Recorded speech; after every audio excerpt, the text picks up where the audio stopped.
this initial part may feel very introductory, but you really do need all of these foundations to be solid, because while each platform varies a little different on the back end on what they look like, the foundations across all of them are the same.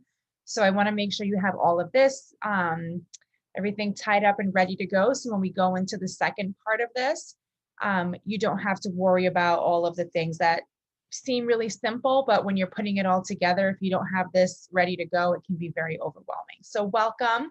My name's Amanda, and I'm going to turn off my screen and then pop back in, turn off my video and then pop in here and there because I have to move some stuff around and then my eyes look crazy. So welcome. And so here at the SBDC, we exist to train, educate, support entrepreneurs of both new, and that's pre-venture, and established small businesses. We're positioned within the nationwide network of the SBDCs, and we offer resources, key connections at the state and national level, workshops, and online and in-person support that equips us to help Ocean State entrepreneurs reach the next level of growth.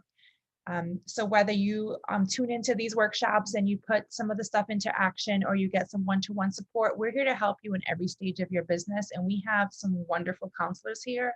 We work with a group of very smart people. So if you are, stuck or looking to grow in any area of your business, I encourage you to reach out to Elena. She'll connect you with the appropriate counselor. It doesn't have to be marketing. There's all different counselors we have here. So if there's any area of your business that needs a little help, please reach out to Elena and she'll connect you to the appropriate counselor. So what are social media ads? So when you think about social media ads, these are paid placements, and you're able to put your product or service and advertise them on any of the social networking services. Right now, every single social networking platform has a self-service platform, meaning you don't have to go through a third-party tool to use the ads. And you're able to combine targeting, such as like location and geo-targeting, behavioral, socio-psychographic targeting, any single thing that you'd like to target by, you're able to do this with paid ads. And it's a really nice way to get hyper-specific with who you're targeting. So why should you be using social media ads? Number one is your ideal clients are on social media. Whether you think that they are or not, I'm here to tell you they are. I go into specifics of each platform. And while each platform might not be right for your ideal client, chances are your ideal client is on at least one of them and spending some time there every day. Organic reach is declining. For those of you who are doing organic marketing on social media, I'm sure you're noticing a decline in the reach of your post and engagement. And you can get very specific with your targeting through your audience and platform choices. We talked about the geo-targeting, psychographic targeting, age targeting. You can target by income. There's all different ways you can target. And the cost to acquire a customer is often lower than traditional marketing. And when I say traditional marketing, I'm talking about mailers, flyers, putting on big events. It's often cheaper to acquire someone through social media ads. You're able to quickly build a relationship with your customer. They're able to build trust and get to know about your brand. And you can see what's working in real time. These ads give you data by the minute. So you can refresh at any moment and see what's working and see what's not, and if it's time to pivot. With some of the other like more traditional marketing channels, you have to wait. If you place an ad in a magazine, there's no real way to track what's working and what's not, how many people it reached, who interacted with it. There's all these metrics you're unable to track in more traditional marketing, but you're able to do with the digital and social media ads. You can create campaign objectives very specific to your business. So if you have a new newsletter you're looking to promote, you can create an ad just to promote your newsletter. If you're launching a new product or service, you can create ads just for your product or service. And you can start with a very small budget. You can start with as little as $5 a day to get going. And each platform has educational trainings to get you going. So you don't have to be an expert to get started. You just have to be willing to put in some sweat equity and do a little bit of learning. And you can quickly pivot when something doesn't work. If you're noticing you're not getting the results you want, you can pivot make changes to your campaign objective or your ad creative or your ad copy and change quickly without having to print new materials, redistribute, and do some of the heavy lifting that is required with more traditional marketing. I'm gonna take a little pause to see if anybody has any questions. Making sure everybody's following so far. Do we have any questions? Using a platform. This can get overwhelming. I want to encourage you to not go crazy and feel like you need to be on every single platform at once. Start with one, move to two, and move on. You don't have to be on a million places for this to work for you. So like I said, it doesn't have to be all or nothing, right? So every social media platform offers something a little bit different. The audiences are very different. How people behave on each of them is different. So you want to be at the place where your audience is most engaged. And an indicator of this can be, are you performing well organically on that? Where are your competitors hanging out, right? Like that's often a good indicator to see what's working. If you have some competitors in your space and you're noticing they're spending ad dollars on one of these platforms, it might be time for you to jump in. Where are your audiences most concentrated? So you're going to see in some of the graphs I have in the slides ahead that a lot of the audiences are on multiple places, but the way they behave on each is very different. So you want to make sure you're hitting it where they're most concentrated and spending the most of their time. And where are they most accessible? Where is your ideal client hanging out for joy and most open to receiving your message? And the only exception to this rule is LinkedIn, right? Most people are not on LinkedIn for puppy pictures and pictures of people's grandkids. They're there for business. So that's really the only outlier in the social media platforms. So here's a graph that breaks down each platform and how it's broken up in terms of women. You have Black, white, Hispanic. They didn't take into account Asians, Pacific Islanders, or some of the other races. And then you can also see some income level, age demographics, and education levels as well. And these are based on percentage of populations as a whole, right? So you're going to notice, like, obviously, all of these numbers don't add up to 100. So the way you read this is on YouTube, about 81% of all internet users are on YouTube. About 82% of all internet using men are on YouTube. 80% of internet using women are on YouTube. So that's how you read this graph. But we're going to go into each platform individually. So Facebook, this is how the demographics of Facebook are broken down, male and female and within age. And a lot of people think Facebook skews older, but you can see the bulk of the users are in that 25 to 34 range. And you can even see some of the younger users, 18 to 24, are on Facebook. So while the numbers are declining for the younger demographics and they're going up for the older, there is a large spread of users across all age demographics, male and female, on Facebook. On Instagram, it definitely skews much younger, and it tends to be more women overall. But in some of the age demographics, it's men dominated. So the 18 to 24 and the 25 to 34. And this is like the top, I think it's the third top photo sharing app on social networking. And Snapchat and TikTok are really the leaders in this. But you'll see the brand loyalty and brand building on Instagram tends to be a little bit higher right now, as of now, than Snapchat and TikTok. Pinterest skews heavily female. It is 78% female. And people are spending on average about 14 and a half minutes a day. While it's not a lot, people are doing a whole lot of pinning in that time. And people are watching close to 1 billion videos per day on Pinterest. So if you think about how in that 14 minutes with all of its users, people are really spending a lot of time pinning and watching content. So this could be a great place for your business. Twitter skews more male, and the audience tends to be kind of broadly distributed between the age groups, but you can see it is very skewed heavily male. So if you have a male focused product, or if you have a product that is purchased by males for gifts, Twitter might be a good place for you to spend some marketing dollars. Snapchat, roughly 61% of Snapchat users are female. And overall, if you think of the population of internet users in the US, 20% of male and 24% of females are on Snapchat. And worldwide, that number is skewed a little differently, 61 to 38. But 20 and 24% of all internet users in the US are using Snapchat.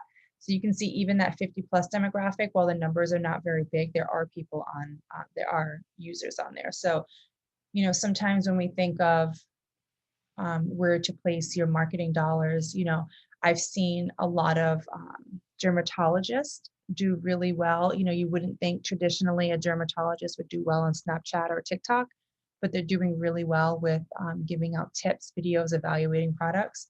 So you might have to think a little bit outside the box and the type of content and the platforms that that you're targeting. So as of March of this year, female teens accounted for 16% of TikTok active users. So I just want to put a little word of caution out there. It is illegal to market to children. So there are very strict guidelines on how you market to children. So you want to be very careful if your product is for, you know, that 10 to 19 age, or I should say 10 to 17. You're marketing to their parents, you're marketing to their guardians. Be very careful about how you market to that demographic, because you can get yourself in a whole lot of trouble. I'm not saying you can't market your products there. I'm saying be very careful about your wording, your imagery. Make sure you're not marketing directly to children. And I know you're thinking, what are you talking about? That's what every single commercial is. But with internet marketing, the rules are a little different. And if you're on a station like Nickelodeon or Disney, there's an expectation that they're going to see commercials for those related products. Online, it's a little different. The lines are a little bit blurred, so just be careful. YouTube is often overlooked as a social media platform, but 74% of adults in the US are using YouTube, and that's more than Facebook. YouTube is the world's second most visited site after Google. So please don't overlook YouTube. The cost to advertise there is so low, and you can be very targeted with your YouTube ads. LinkedIn, we know LinkedIn is the professional website, but I just wanted to give you some demographics, because 24% of LinkedIn users are that younger 18 to 24 years old. And then you also have a nice bump of the over 65, 21%, which is a pretty significant amount of users. And 50% of them have a college degree or higher, and they tend to be in a higher income bracket. This works great for a lot of B2B products, but I have seen LinkedIn work for B2C products as well. So when you're looking to share industry information, or if you're looking to speak to a decision maker, LinkedIn is definitely the place to be. So I'm going to take a pause here and see if I have any questions. So when you're planning your campaigns, you always start with the end goal in mind. And this goes for any marketing. You always want to be very, very clear about what your main objective is.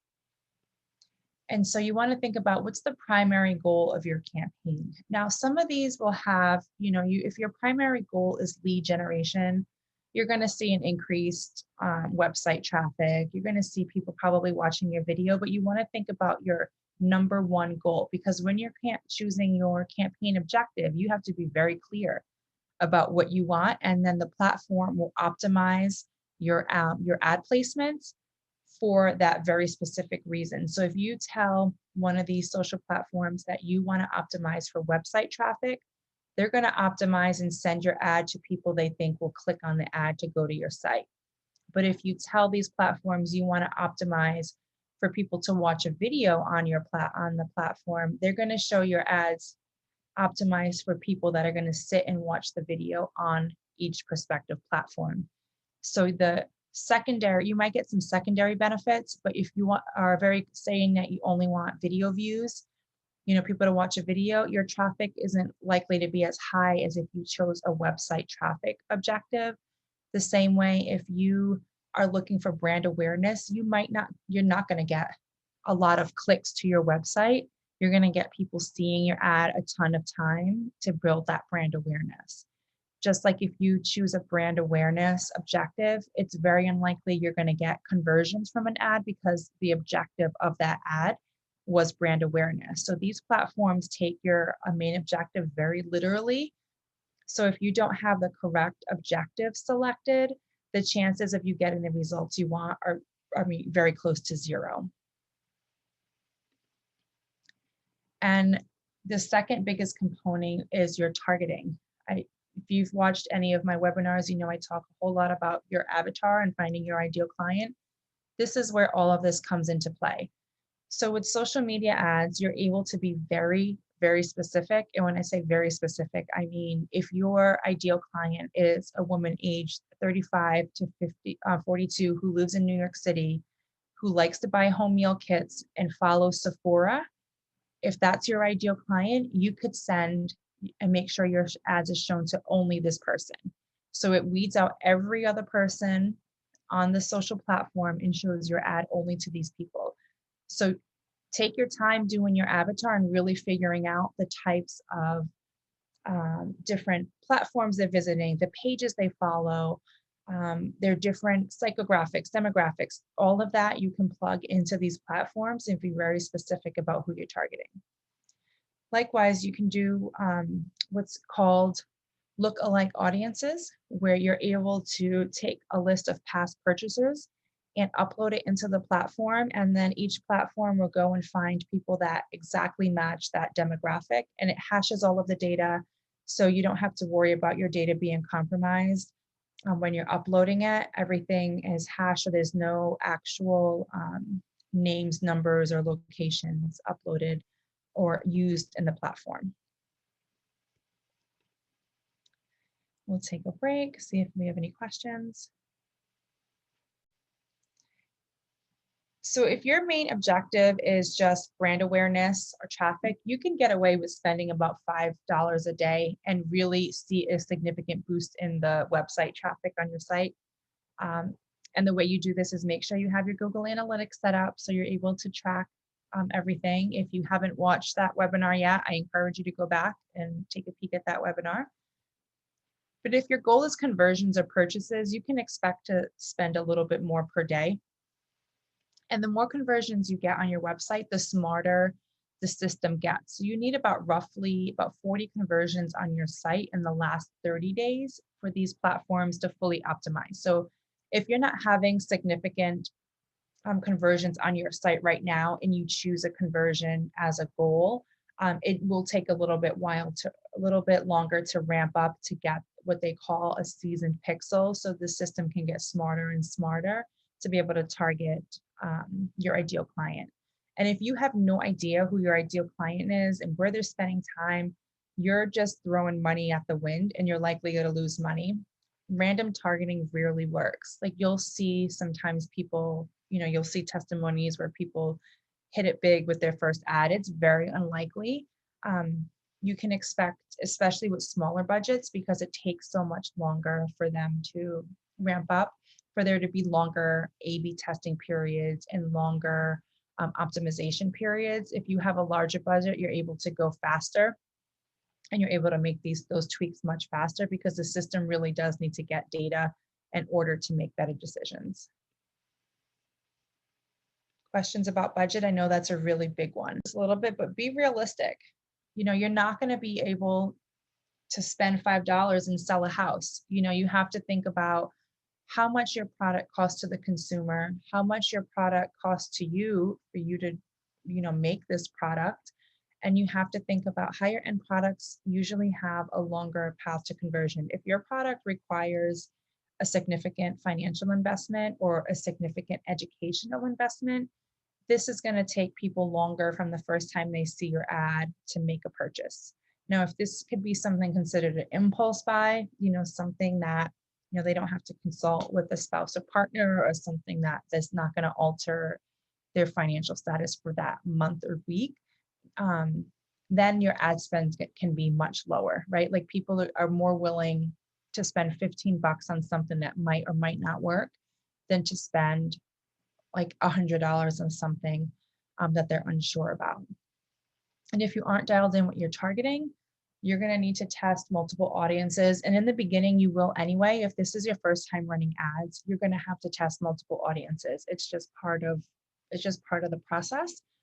And you have to just have the patience to do A/B testing. So if something's not working, you have to have the patience to go in and tweak. And if you're not getting the results you want, it's not because the platform doesn't work, it's because the ad you created isn't working. So you'll hear people say, oh, TikTok is not working, or YouTube's not working, or Facebook's not working, and they work. It's just the ad you created isn't working. So setting up your business manager. Each platform has their own business manager account. They're all linked right here. You'll get these slides, and it'll send you directly to where you sign up to get your advertising going.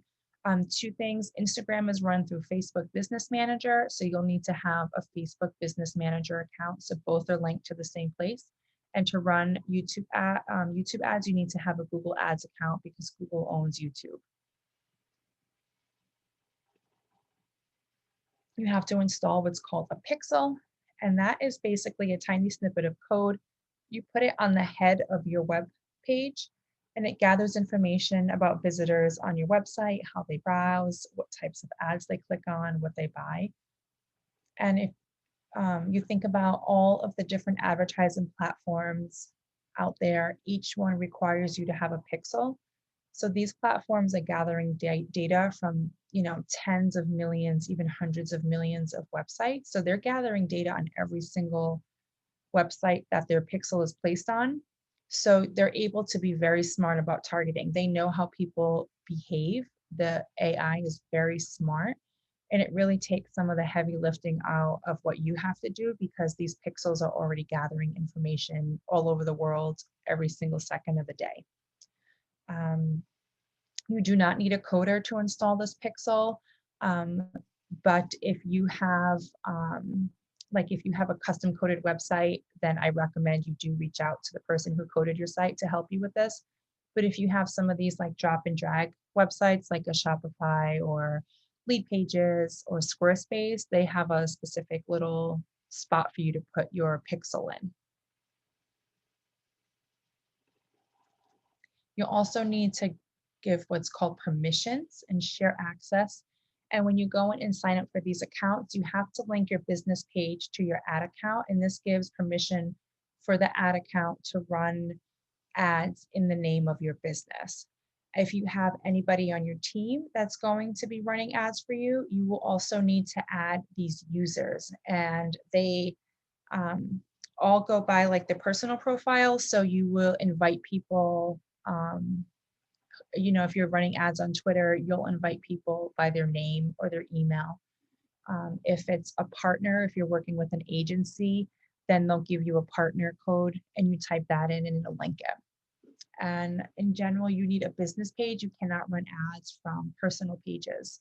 So you need to have each of your social media profiles set up as business pages, not as personal pages. And they're very easy to switch. You just go in the settings of each, and you can go in and run ads from those business pages. And YouTube is the exception. You can run ads to personal YouTube pages. Any questions? Fun times. Every social media platform has their own set of requirements for image dimensions. So this can get kind of fun, because if you're running For example, if you're running ads on Facebook and Instagram, which are run in the same platform, and you want to do portrait ads, the sizing is different, right? So how do you get around that? So these also run on what's called aspect ratios. So for example, the square ad on Facebook and Instagram, 1080 by 1080 or 1200 by 1200, those are one-to-one ratios. So as long as you hit the one-to-one, you could technically use a 1080 to 1080 on Facebook or 600 by 600, as long as the aspects are one-to-one. I put a full list of every single ad type for each platform. There's a little link right over here. And if you click on that, it tells you every single ad size you could ever dream of. I say start simple, like the story ads are the same among all. And then if you can get your square ads going, I say start simple. If you don't have a team to create an ad in 12 different sizes per platform, you could drive yourself crazy doing this. So start simple and start with a story and a square ad, and then go from there. Also, if you use Canva and just go to the social media tab, they have templates already sized for every single platform. They also include TikTok, Snapchat, like every single social media platform. So all you have to do is have a free Canva account, canva.com, and just go to the social media tab and they'll have all of these laid out for you. Promo is a video design software that has thousands of templates. That one is not free. That one I think starts at like $40 a month, but it already does the formatting for you. So all you have to do is type in which platform you want it on and it'll reformat it in all different sizes for you. So it does the heavy lifting. If you are, a video or a photo editor, you could do this on your own. But if you are not, I recommend you get like a Canva or a Promo, and then Pexels or Pixabay is a great place to get free images. What makes a great ad? So you want to have a clearly defined goal. You want to have a dialed in target audience. This will keep your budget in check. You want a high quality, relevant, and eye-catching image or video. And you want a description of the offer, a call to action, and you want to send people to a relevant landing page. So if people are searching for a yellow raincoat and when they click on your ad, you're sending them to a black wool coat, the user experience is going to be zero and they're going to leave your website and they're unlikely to ever come back no matter how many ad dollars you spend. So be smart about where you're sending people, be very specific. If people are going to be looking for what the ad is offering. So you want to send people to a landing page or a website that's very targeted to what that ad is talking about. So when you're choosing an image, so you want to do so from the perspective of the client. You want to pick something that's eye-catching and clearly represents your product, and the ad should speak to your demographic. So as an example, if your ideal client is stay-at-home moms who are looking for healthy meal options and you're a meal delivery service, which of these two images makes more sense?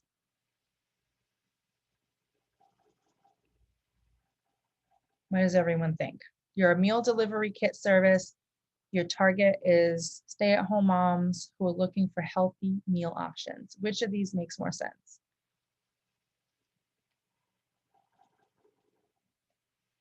You can unmute and speak up. The first one. The first one, exactly, right? So you want to be very specific and intentional with what you're putting for your ad image. Ad copy.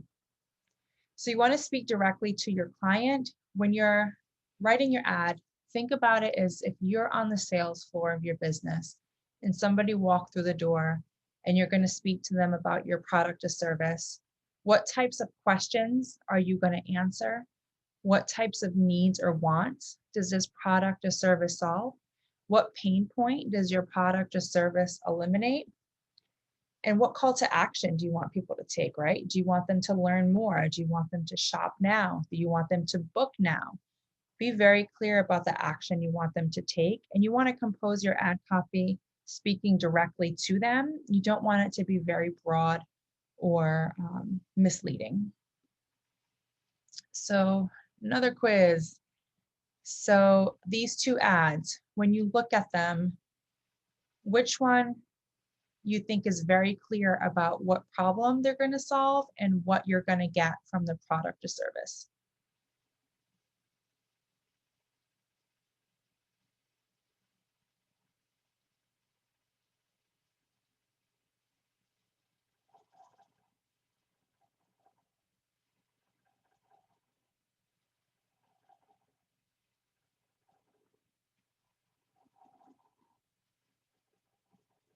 Any guesses?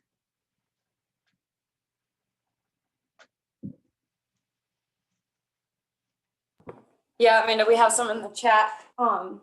And Lisa says the right one with the man is easier to read. And then Mary says ClickUp, and Abby says ClickUp. Okay, great. Actually, no, that's not the correct answer.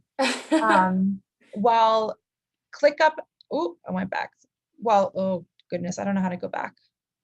There we go. While ClickUp is easier to read and they have all of their features and they have emojis, you're not really sure what are you getting. What is ClickUp and what service do they provide?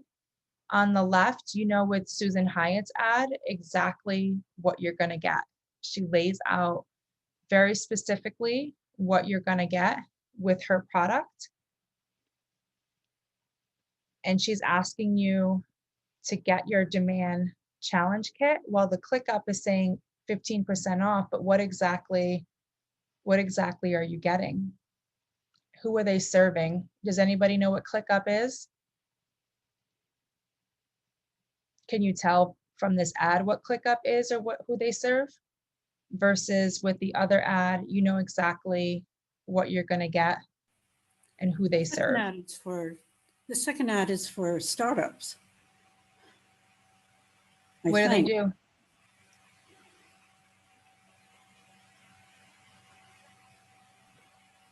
What is their Yeah, Rachel said that the ClickUp doesn't tell you what it is selling, and Abby also says it's not clear. No. So I mean, it's when you see the fancy raise 100 million in Series B funding, that's great, but how are you gonna, what product or what need are you gonna fulfill? What's the benefit? So it can get tricky. You can see how it's very easy to get lost in the sauce. So Angela wanted to know if they are a marketing agency. Do you know, Amanda? I don't even know what ClickUp is. I think they're like similar to Zapier. Is anyone familiar with Zapier Zaps? I think that's what they do, like automation on the back end. I think that's what they do, but to be honest, I didn't even bother clicking. I just took screenshots. I saw it and I was like, I wonder what they do. Let's screenshot it as an example.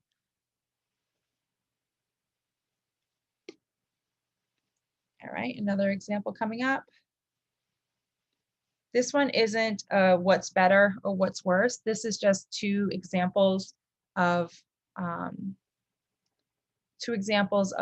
very clear ads. If you look at the ad copy, who they're serving and what their target is and what their goals of the ad are very clear.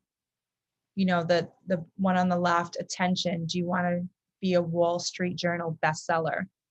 Like that's speaking to a very specific person. And then the one on the right, very niche, right? Like the Cricut design niche is growing. Very, very clear about who she's serving and her offer. The 60% off is very clear call to action. So these are just two examples. Any questions on these two?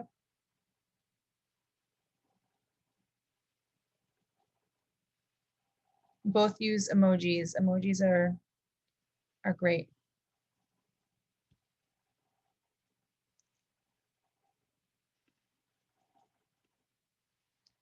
So 2 more.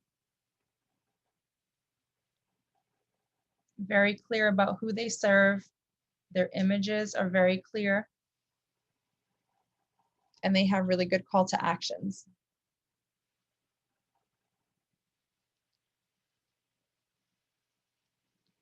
So you can see there's 2 different conversion goals here. One is shop now. This is a catalog ad where you want people to go to your site and shop. And the one on the right, the conversion is a download. You want somebody to download something, so a lead generation. So they're very clear, you know what their goal is. And when you click on these, you know what to expect, right? When you click on the kids baking box, you expect to go to a place to buy a box.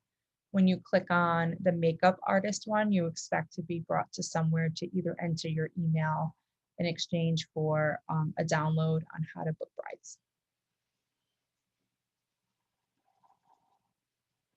Any questions on these?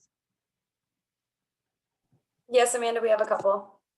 All of your assets in order. Plan ahead. Don't get into the site and start poking around to see what you need. You know you're going to need an image or a video. You know you're going to need a description, and you're going to need a headline and a call to action. So I like to keep a spreadsheet of everything that I'm going to upload into an ad. So that way when it's time to go, I just copy and paste, because the formatting will be the same. You just copy and paste it right into your ad, and then you don't have to worry about like line breaks and emojis. All of that I write ahead of time and just upload it there. And take your time uploading. You don't want to miss anything. You know, you're going to have to put in your landing page or your URL where you want to send them. Some of these backends, you put it in more than one place. You have what's called a display URL, which is the URL people see versus where you actually take them. So just take your time and go through each and every step. I also put together a resource page of every single, the ad sizes, the resources, how to create strategy, Canva. And then on the next presentation, part 2, we'll go in deeper and we'll take a look in the back end of some of these platforms and analytics and how to analyze how your ads are performing. So if you haven't set up your Google Analytics, this is a good pitch to go and watch that webinar to get your Google Analytics set up, because we'll go over what's called UTM codes, which will help you be very specific to see which ad is driving traffic if you have more than one variation. So make sure you get your Google Analytics set up. Any questions?